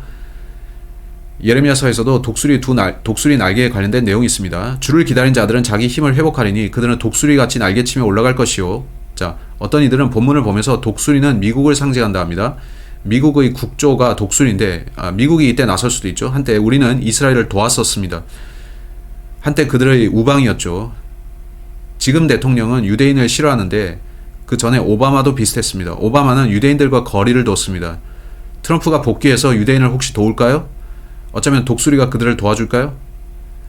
아니라면 이건 비유적 표현으로 하나님께서 친히 독수리처럼 그들을 돌보신다는 거겠죠. 저는 이게 흥미로웠습니다. 신명기 32장 8절로 가세요. 보시면 지극히 높으신 분께서 민족들에게 그들의 상속물을 나누어 주신 때에 그분께서 아담의 아들들을 떼어놓으신 때에 이스라엘의 자손들 수에 따라 백성들의 경계를 정하셨나니 이는 주의 몫이 자신의 백성이기 때문이라. 야곱은 그분의 상속 유산 몫이니라. 그분께서 그를 사막 땅과 또 피폐하며 짐승이 울부짖는 광야에서 찾으시고 그를 인도하시며 가르치시고 자신의 눈동자같이 지키셨도다. 독수리가 자기 둥지를 휘저으며 자기 새끼들 위에 너풀거리고 자기 날개들을 넓게 펴서 새끼들을 받으며 자기 날개들 위에 그것을 엎는 것 같이. 어쩌면 독수리는 광야로 도피한 그들을 지키실 예수님을 상징할 수도 있죠. 주께서 홀로 그를 인도하셨고, 자 이제 보세요. 그분과 함께 한 이방 신이 없었도다. 자, 얼마나 이상한 말입니까? 왜냐하면 적그리스도가 그때 나타나서 성전에 앉아 내가 하나님이다 할 것이니까요. 어쩌면 그들은 이방 신으로부터 도망쳐 온 건데 그 자는 참 하나님이 아니고 그들은 참 하나님께 와서 보호받죠. 저는 상호 관조 찾는 걸 좋아하는데 여러분 어떻습니까? 계시록 12장에서 자 마무리 쪽으로 가겠는데 계시록 12장 오늘 성경 공부를 위해서 안전벨트 매시라고 말씀드렸었죠. 누구 질문 있으신가요? 오케이. 그 여자가 큰 독수리의 두 날개를 받았으니 이것은 그녀가 광야고 그녀의 처소로 날아가 거기서 그 뱀의 얼굴을 피해 한 때와 두 때와 반 때 동안 양육받게 하려 함이더라. 뱀이 자기 입에서 여자 뒤로 물을 홍수같이 내뿜어 그녀를 홍수에 떠내려 가게 하려 했으나 자 어떻게 되죠? 실패합니다. 땅이 여자를 도우며 자기 입을 벌려 용이 그 입에서 내뿜은 홍수를 삼키니 용이 여자에게 진노하여 wrath는 진노했다는 뜻입니다. 그녀의 씨 중에서 남은 자들 곧 하나님의 명령들을 지키고 예수 그리스도의 증언을 가진 자들과 전쟁을 하려고 가니라. 자, 궁극적으로 구원받은 우리와 전쟁을 하려 할 겁니다. 그가 무슨 일을 하게 되냐면 거대한 군대를 모아 아마겟돈에서 예수 그리스도를 대적하려 하고 그러다가 멸망합니다. 우리가 이길 겁니다. 성경을 보니 우리가 이깁니다. 아멘. 여러분 중에 글로벌리스트 편에 서고 싶은 분 있나요? 저는 아닙니다. 저는 지는 쪽에 베팅하지 않겠습니다. 아멘. 모두 다뤘고 본문 두 개를 더 보겠는데 창세기 49장으로 갑시다. 요한계시록만 이것을 나타내고 있지 않다는 걸 보여드리겠습니다. 저는 창세기에서도 같은 걸 발견한 것 같습니다. 창세기 어떤 내용들은 계시록과 중첩됩니다. 놀랍지 않습니까? 성경은 그래서 순환 회로입니다. 끝없이 순환됩니다. 예수님은 시작과 또 끝마침이시죠. 창세기 49장 9절 봅시다. 먼저 8절입니다. 유다야 너는 내 형제들이 찬양할 자니라. 예수께서 유다 지파를 통해 오시기 때문이죠. 내 손이 내 원수들의 목을 잡을 것이요 내 아버지의 자식들이 내 앞에서 절하리라. 예수께서 유다 지파에서 오셨기에 그들은 메시아이신 그분 앞에 절한다는 거죠. 유다는 사자 새끼니라. 자, 유다는 사자와 같습니다. 따라서 사자 자리, 레오 자리는 예수님을 상징하는 것 같습니다. 내 아들아 내가 탈취물 들에서 떠나 위로 올라갔도다. 그가 엎드리고 웅크린 것이 사자 같고 늙은 사자 같으니 누가 그를 깨워 일어나게 하리요. 실로가 오실 때까지 홀이 유다를 떠나지 아니하며. 자, 셉터는 왕의 홀인데 예수 그리스도는 유다 지파에서 오시고 그가 이스라엘의 왕이 되시죠. 입법자가 그의 발들 사이에서 떠나지 아니하리니. 자, 뭐라고요? 그에게 백성이 모이리라. 여러분은 그의 발들 사이에 있는 그거 아시겠나요? 이걸 보신 여러분은 당신 무슨 말을 하는 건가요? 할 텐데 여기 별자리 보시면 여기 레오가 있고 레오는 사자란 뜻입니다. 뭔가가 그의 발들 사이로 지나가는데 그건 그의 모형이고 그 아이는 여인의 발 사이로 지나간다는 겁니다. 실로가 오실 때까지. 실로는 무슨 뜻인가요? 실로는 평화란 뜻입니다. 세상은 언제 평화롭게 됩니까? 예수께서 그 발들 사이로 오시면 아마겟돈에 오시면 천년간 평화가 있을 겁니다. 여러분 이게 아리송한 이야기로 들리십니까? 아니면 성령께서 이 저자 안에 계셔서 이걸 쓰게 하신 걸까요? 나중에 우리가 하늘을 보면서 이거 성경에 나온 건데 하고 알게 하시는 걸까요? 어쩌면요.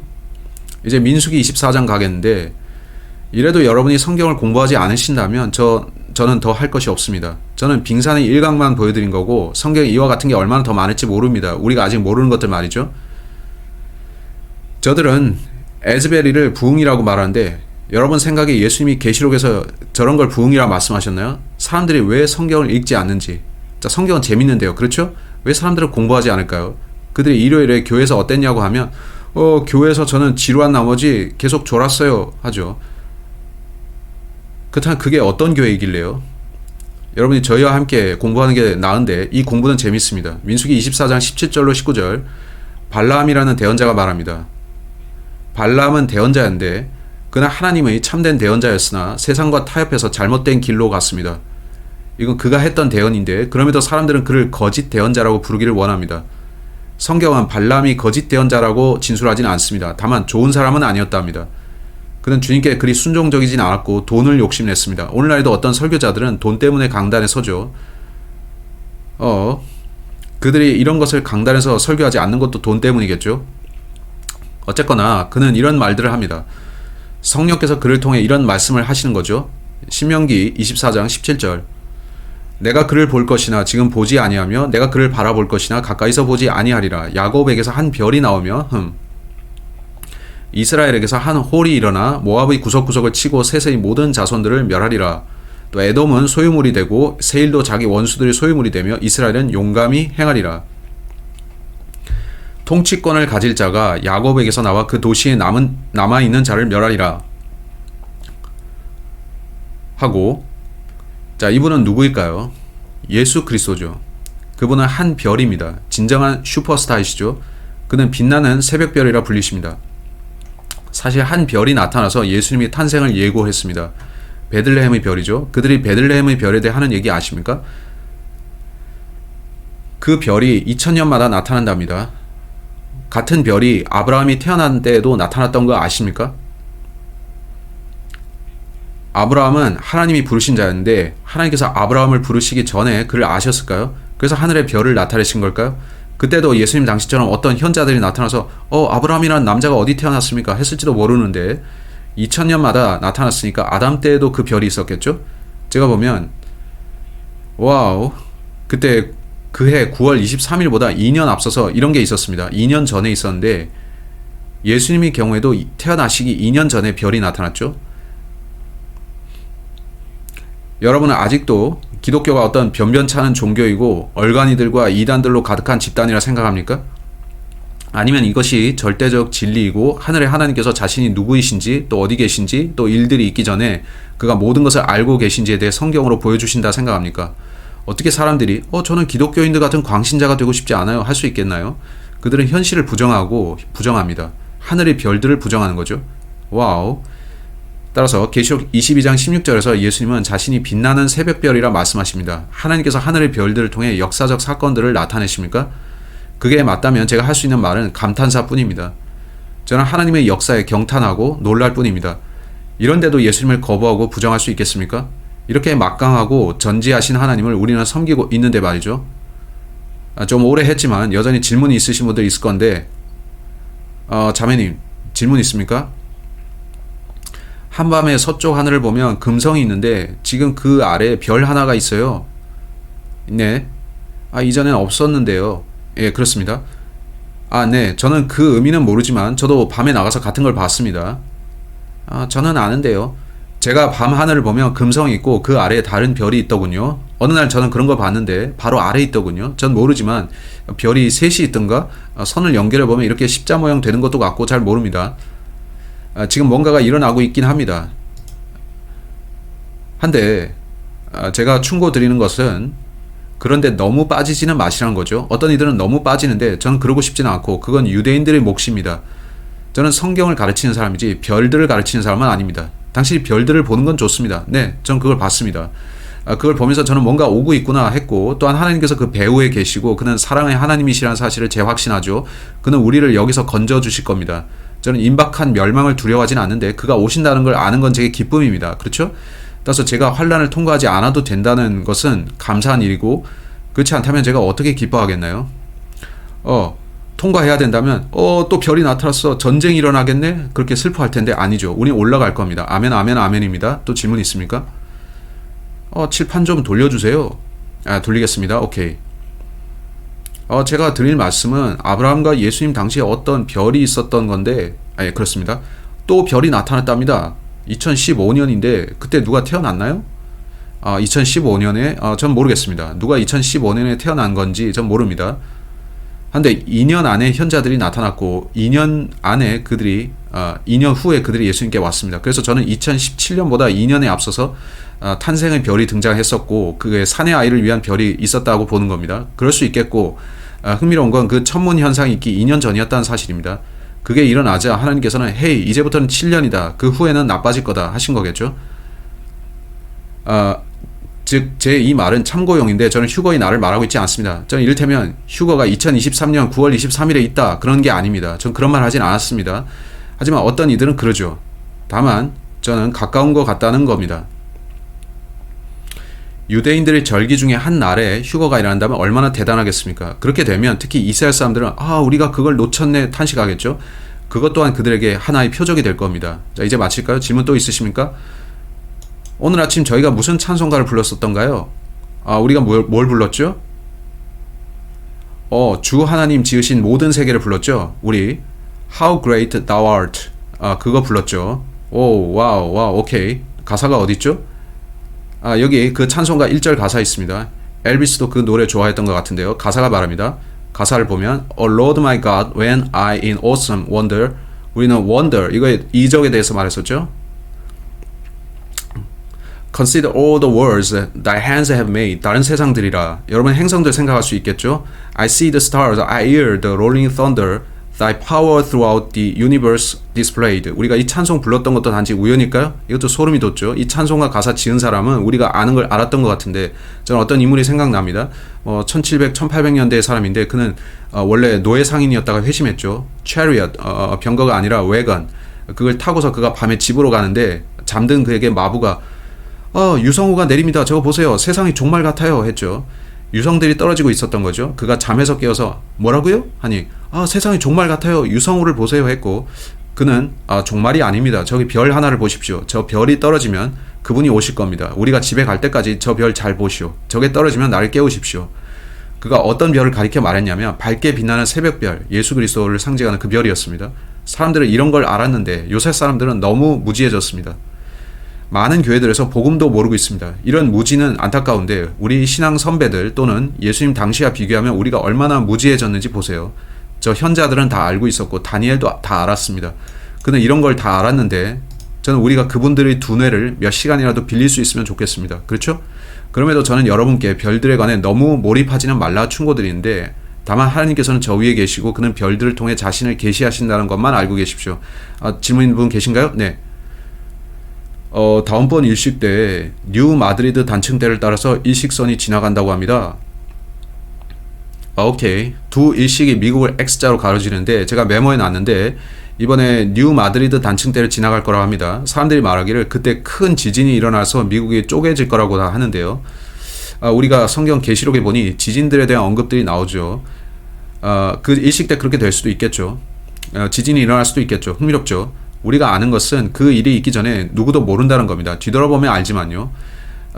역사를 보면 많이 알게 되는데 뒤돌아보는 것이 미래를 아는 것보다는 잘 보이죠. 우리가 성경을 철저히 연구한다면 미래를 더 잘 볼 수 있겠죠. 제가 매주 여기 서서 캔자스 시티는 내년에 경기에 질 거고 어느 팀이 이길 겁니다. 할 수 있다면 대단할 건데 사람들은 당신 그거 어떻게 알아냈어요? 하겠죠. 킹제임스 성경 코드라는 게 있다고 합니다. 그리고 또 히브리어 코드라는 것도 있다는데 바이블 코드가 있다고 하는데 여러분 그런 거에 대해서 들어보셨습니까? 히브리어 성경의 첫 5권의 경우에 제목의 5번째 철자를 합쳐보면 로드가 나온답니다. 그런 것은 우연이 아닙니다. 누가 앉아서 한번 해보자 하고 그거 만들어낸 게 아니라 하나님께서 하신 일이죠. 그들은 히브리어 성경에서 코드를 찾아내는데 그걸 컴퓨터에 입력해서 크로스워드 퍼즐처럼 만들었고 어떤 단어가 나오면 어떤 단어가 나오고 그러면 사건들이 등장하죠.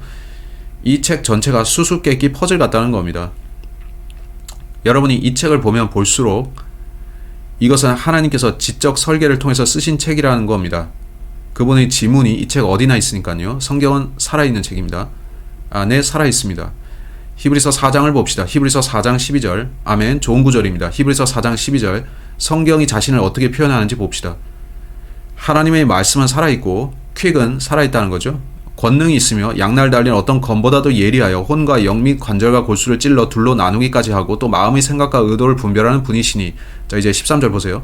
그분의 눈앞에서 드러나지 아니하는 창조물이 하나도 없고 성경 읽을 때 여러분은 자기 자신에 대해서 봅니다. 성경은 살아서 여러분을 보고 있기 때문에요. 여러분은 어떻게 성경이 나를 알고 있지? 하게 되죠. 성경은 모든 걸 알고 계십니다. 모든 것이 우리와 상관하시는 분의 눈에 벌거벗은 채 드러나 있느니라. 우리가 누구와 상관한다고요? 예수님, 곧 말씀이시죠. 이 책은 그의 말씀이고 이건 놀랍고 대단합니다. 또 누구 질문 있으십니까? Alright. 자, 이제 마칠 수 있겠군요.